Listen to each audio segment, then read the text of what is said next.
Welcome back to my channel. कैसे हैं आप लोग? आई होप अच्छे ही होंगे। तो गाइज, जैसे कि आप लोग जानते ही हैं कि हम सब चाहते हैं कि हमारे परिवार में मतलब खुशियां रहे, हमेशा सुख समृद्धि रहे, परिवार में उन्नति हो, परिवार के सदस्य आपस में प्रेम और सहयोग के साथ रहे, एक दूसरे से लड़ाई झगड़ा ना करें, घर में कलह कलेश ना हो, बीमारियां ना हो, सभी स्वस्थ रहें, अच्छे से रहें। और माता पिता की चाहत होती है कि बच्चे अच्छे से पढ़ाई करें और अपनी जिंदगी में आगे बढ़े, तरक्की करें, उन्नति करें। तो हम सब चाहते हैं कि ऐसा हो। तो चाहते तो हम सब यही हैं कि हमेशा खुशियां ही खुशियां रहे। लेकिन होता क्या है, अक्सर क्या होता है कि घर में कई बार ऐसा होता है कि बीमारियां इतनी ज्यादा हो जाती है कि एक सदस्य सही हुआ, दूसरा बीमार हो गया, दूसरा सही हुआ, फिर कोई और बीमार हो गया, बीमारियां चलती ही रहती है। बच्चों का पढ़ाई में ध्यान नहीं लगता है और व्यापार में भी उन्नति नहीं होती है। मतलब उसमें भी अगर हमारी आमदनी महीने के अंत में ऐसी हो जाती है कि जो हमारा खर्च है वो पूरा ही नहीं होता है, महीने के आखिर में हमारा हाथ तंग हो जाता है।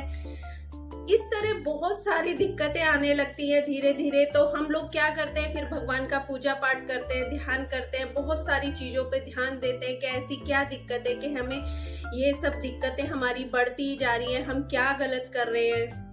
तो दोस्तों, मैं यही कहना चाहूंगी कि इन सब बातों के पीछे, इन सब परेशानियों के पीछे कई बार इतने छोटे छोटे से कारण होते हैं जिन पर हम ध्यान नहीं देते हैं या हमें पता नहीं होता है कि ये सब क्यों हो रहा है। तो अगर हम उन सब चीजों पे ध्यान दें और आगे से सब ठीक से करते रहे तो हमें इस तरह की परेशानियां बिल्कुल नहीं आएंगी। उन सब चीजों के बारे में बात करने से पहले मैं एक बार वही कहना चाहूंगी, अगर आपने वीडियो को लाइक नहीं किया है तो लाइक जरूर कर दीजिएगा, क्योंकि आपकी लाइक से मैं बहुत मोटिवेट होती हूँ और आपके लाइक और कमेंट्स ही होते हैं जो मुझे बताते हैं कि वीडियो अच्छी है या बुरी है। और मैं ये कहना चाहूंगी कि आप सब जो भी माता रानी के भक्त हैं और भगवान शिव के, भोलेनाथ के भक्त हैं, तो वो एक बार कॉमेंट में हर हर महादेव और जय माता दी जरूर लिखिएगा। और साथ ही अगर आपको लगे कि वीडियो यूजफुल है तो आप वीडियो को शेयर भी कीजिएगा। और अगर आप चैनल पर नए हैं तो आपको लगे कि वीडियो अच्छी है तो आप सब्सक्राइब भी जरूर कीजिएगा, ताकि मेरी आगे आने वाली वीडियो के नोटिफिकेशन आपके पास आ सके और आप मेरी वीडियो देख सके। और साथ ही बेल आइकन को भी प्रेस कर दीजिएगा। भी कहना चाहूंगी कि वीडियो बहुत महत्वपूर्ण है, बहुत छोटी छोटी बातें हैं जिनका ध्यान रख के हम बहुत सारी परेशानियों से बच सकते हैं। तो आप वीडियो को पूरा देखिएगा, बीच में स्किप मत कीजिएगा। घर में बच्चे हों या बड़े हों, यानी कि जितने भी जेंट्स होते हैं, उनके बाल कभी भी 40 दिन से ज्यादा बिना कटवाए नहीं रहने चाहिए। यानी कि 40 दिन से होने से पहले बालों को कटवा देना चाहिए, वरना शनि ग्रह हमारे खराब हो जाते हैं। सुबह देर तक सोना, सूर्य उदय के बाद तक सोना, यानी कि सूरज निकलने के बहुत देर बाद तक सोना, ये भी हमारे भाग्य को खराब करता है। हमें हमेशा सूर्य उदय से पूर्व उठना चाहिए। खासकर घर की महिलाओं को तो सूर्य उदय से पूर्व उठना ही चाहिए। इससे माता लक्ष्मी की कृपा हमारे ऊपर बनी रहती। अक्सर क्या होता है, जब हम कंघी करते हैं तो हमारे कंघे से कई बार पुराने होने के बाद, क्योंकि वो प्लास्टिक के होते हैं, तो उनके दांत टूट जाते हैं। लेकिन हम आलस कर जाते हैं और सोचते हैं कि क्या फर्क पड़ता है, एक आध दांत अगर इसका टूट भी गया है तो हम उसी कंघे से बाल कंघी करते रहते हैं। लेकिन ये एक बहुत बड़ा दोष है, क्योंकि हमारे बालों का संबंध शनि ग्रह से है और कंघे का संबंध हमारे बालों से होता है। तो कभी भी भूल कर भी टूटे हुए कंघे का इस्तेमाल ना करें।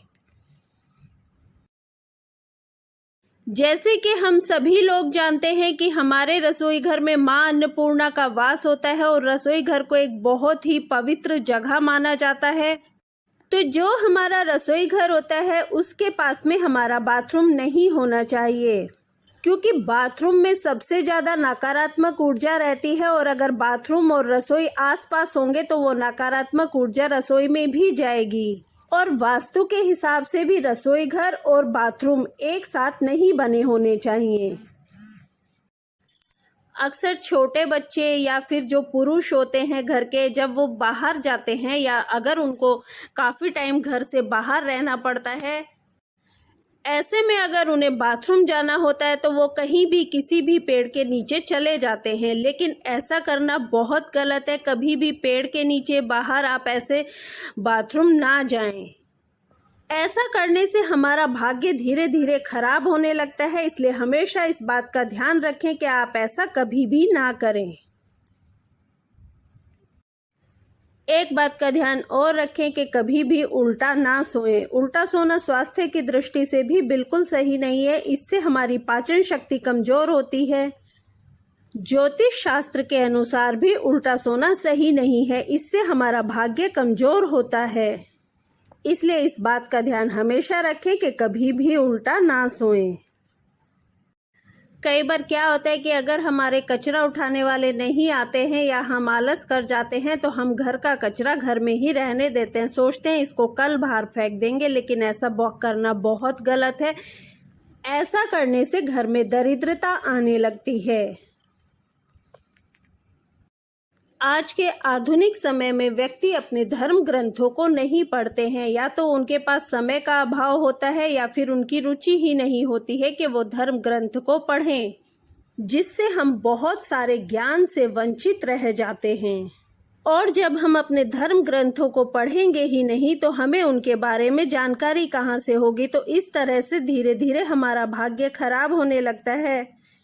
तो हमें अपने धर्म ग्रंथों को जरूर पढ़ना चाहिए और अपने बच्चों को भी ये शिक्षा देनी चाहिए कि वो भी अपने धर्म ग्रंथ को पढ़ें।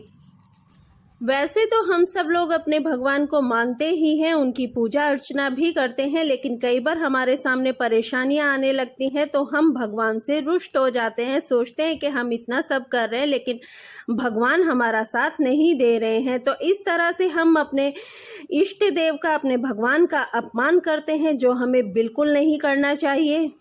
ऐसा करके हम अपने भाग्य को खराब करते हैं। रात को सोते वक्त हम लोग पानी पीने का भर कर रखते हैं, तो कई बार क्या सोचते हैं कि रात को उठ के इसे पीना ही है तो उसको खुला रख देते हैं, लेकिन ऐसा नहीं करना चाहिए। स्वास्थ्य की दृष्टि से भी ये सही नहीं है और ज्योतिष के अनुसार भी ये सही नहीं है। पीने के पानी को रात को कभी भी खुला हुआ नहीं रखना चाहिए। पानी खुला रखेंगे तो इससे हमारे मन पर असर होता है और हमारा मन बेचैन रहने लगता है। आप लोग ये तो अच्छी तरह से जानते ही हैं कि चप्पल का उल्टा होना बहुत ही अशुभ होता है। तो अगर कोई व्यक्ति उल्टी चप्पल को देखता है और उसको अनदेखा कर देता है और उसे सीधी नहीं करता है तो ये भी बहुत गलत है, अशुभ होता है और इसका असर सीधा हमारे भाग्य पर पड़ता है। कई बार क्या होता है कि हमारे बेड की बेडशीट गंदी होती है या फिर सलवटों से भरी हुई होती है या उस पर धूल जमी होती है, तो भी हम उसके ऊपर सो जाते हैं, उसको झाड़ते नहीं है। लेकिन ऐसा नहीं करना चाहिए। गंदे बिस्तर पर कभी नहीं सोना चाहिए। अगर हम ऐसा करते हैं तो ये हमारे भाग्य को खराब करता है। रात को सोने से पहले अपने बेड की बेडशीट को हमेशा झाड़ कर सोएं, जिससे बीमारियां भी नहीं आएंगी और हमारी किस्मत भी हमारा साथ देगी।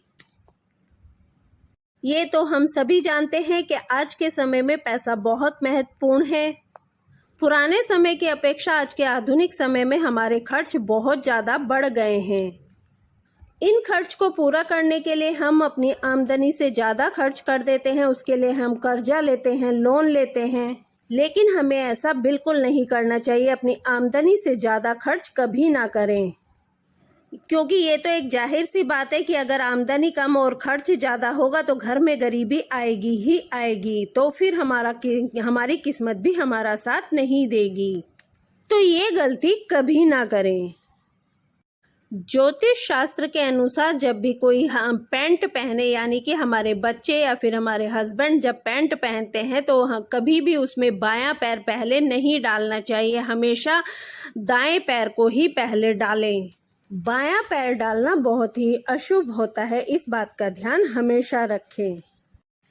एक बात का ध्यान और रखें कि जो हमारे घर की दहलीज होती है उस पर कभी ना बैठे, या तो आप उससे अंदर बैठे या फिर आप बाहर बैठें। कभी भी दहलीज के ऊपर नहीं बैठना चाहिए। ये बहुत ही अशुभ होता है और घर में गरीबी को लेकर आता है, दरिद्रता का वास होने लगता है। ये बात तो हम सभी जानते हैं कि घर में जाले होना बहुत अशुभ होता है। इससे शनि ग्रह कुपित होते हैं, तो कभी भी घर में जाले ना लगे रहने दें और हो सके तो शनिवार के दिन घर के जाले हमेशा साफ करें। कई बार कुछ लोगों की ऐसी आदत होती है और कुछ लोग ऐसे होते हैं कि वो आलस कर जाते हैं कि उनके नाखून अगर बढ़ गए हों तो वो उसे नेल कटर से काटने के बजाय उसे मुंह से काटने लगते हैं। तो नाखून को कभी भी मुंह से ना काटे, स्वास्थ्य की दृष्टि से भी ये सही नहीं है। और ज्योतिष के अनुसार भी अगर हम अपने नाखून को मुंह से काटते हैं तो हमारे ऊपर इसका बुरा प्रभाव पड़ता है। संध्या के समय कभी भी झाड़ू ना लगाएं। कभी भी अपने दांतों को गंदा मत रखिए, क्योंकि गंदे दांत जो हैं वो राहु का कारक होते हैं और हमारे ऊपर बुरा असर डालते हैं। बोतल से या घड़े से, जग से मुंह लगाकर कभी पानी नहीं पीना चाहिए। पानी को कभी झूठा ना करें। तो इन सब चीजों के अलावा कुछ बातें और हैं जो कि मैं आपको बताना चाहती हूँ कि जो कि हमारे घर में दुर्भाग्य को लेकर आते हैं। घर पर मेहमान आते हैं लेकिन हम अगर उन्हें देखकर खुश नहीं होते हैं तो ये एक बहुत ही मतलब गलत चीज है, क्योंकि जो हमारे मेहमान होते हैं, अतिथि होते हैं, तो वो हमारे भगवान के समान होते हैं। हमारे घर पे चाहे कोई भी आए, अतिथि चाहे कभी भी आए, किसी वक्त भी आए, आपको अच्छे से जितना आप कर सकते हैं उनका स्वागत कीजिए और खुश मन से कीजिए। ऐसे दुखी मन से, गुस्से से कभी किसी का स्वागत मत कीजिए। इससे भी हमारा हम अपना ही भाग्य खराब करते हैं। कई बार ऐसा होता है कि हम अपने रिश्तेदारों से जिनसे हमारा मन मुटाव हो जाता है तो हम उन्हें गलत सलत बोलते हैं या फिर उन्हें गालियां देते हैं। तो इस तरह की बिल्कुल ये चीज नहीं करनी चाहिए। ये बहुत ही खराब चीज है। अपने से कमजोर रिश्तेदारों का भी उतना ही आदर मान कीजिए जितना आप दूसरों का करते हैं, और उन्हें कभी भी मन मुटाव हो जाए, कुछ भी हो जाए, तब भी गाली नहीं देनी चाहिए। और कभी भी किसी से धोखा करके या छल से या बल से, जबरदस्ती किसी से छीन कर हमें धन अर्जित नहीं करना चाहिए।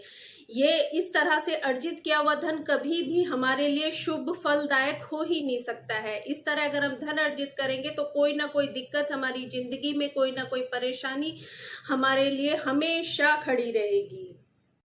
और अगर कभी हमें कोई भिखारी मिल जाता है या कोई गरीब व्यक्ति होता है, अगर वो हमसे कुछ मांगता है तो आप हमेशा कोशिश कीजिए कि आप उसे कुछ ना कुछ दें, क्योंकि भगवान ने आपको देने वाला हाथ दिया है। तो आपको इस बात का शुक्रिया अदा करना चाहिए कि हमें भगवान ने देने वाला बनाया है, मांगने वाला नहीं बनाया है। तो जो आपसे अगर कभी कुछ भी मांगता है तो आप कोशिश करें अपनी सामर्थ्य के अनुसार दान जरूर करें, चाहे भिखारी हो, चाहे ब्राह्मण हो, या जो भी हो। आप किसी धर्म स्थान पर जाएं तो वहां पर भी दान जरूर करें।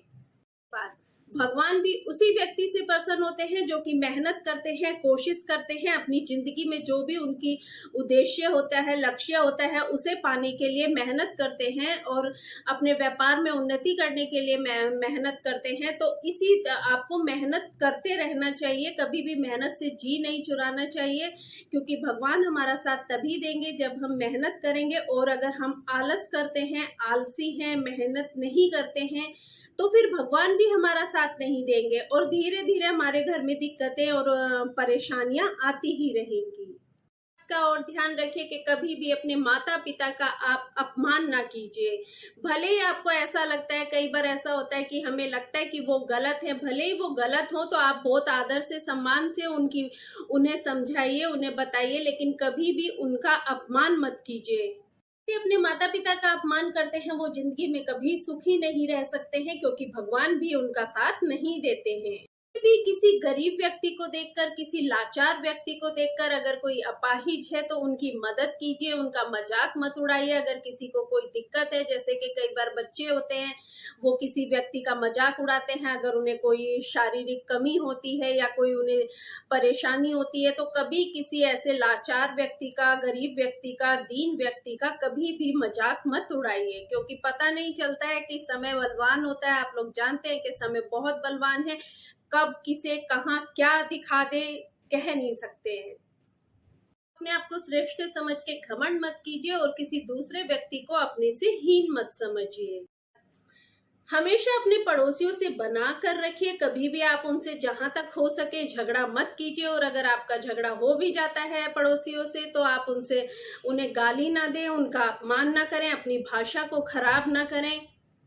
और जानवरों का भी हमेशा बहुत ध्यान रखिए, गाय, बैल, कुत्ता, इनको कभी भी लात नहीं मारनी चाहिए, इन्हें ऐसे लात मार के या इनको ऐसे दूर नहीं करना चाहिए, क्योंकि जानवर जो होते हैं वो मूक होते हैं, वो अपनी व्यथा हमें बता नहीं सकते हैं, लेकिन अगर हम उनके साथ कुछ गलत करते हैं तो भगवान तो है ना, वो जरूर देखते हैं कि हम क्या कर रहे हैं, तो उस बात की सजा भगवान हमें जरूर देते हैं। तो कभी भी आप किसी भी जानवर को परेशान ना करें, उन्हें मारे ना, भगाए ना। ओ, जब भी आप भोजन करें तो हमेशा पहले ईश्वर का धन्यवाद कीजिए कि ईश्वर ने आपको ये भोजन दिया है, आप इस लायक हैं कि आज आप ये भोजन कर रहे हैं। तो पहले हमेशा भगवान का धन्यवाद कीजिए, ईश्वर को याद कीजिए और तब आप भोजन कीजिए। जो साधु होते हैं, फकीर होते हैं, इनका अपमान कभी मत कीजिए, क्योंकि अगर ये हमसे कुछ मांगते हैं तो आप इन्हें दे दीजिए जो आपकी सामर्थ्य है, लेकिन इनका अपमान मत कीजिए कभी भी। हम भले ही जिंदगी में कितनी तरक्की कर ले, उन्नति कर ले, पैसा कमा ले, हम पैसे वाले हो जाए, लेकिन कभी भी किसी की गरीबी का मजाक मत उड़ाइए, कभी भी अपने से दीन व्यक्तियों का मजाक मत उड़ाइए, उन्हें हीन मत समझिए, अपने से कम मत समझिए।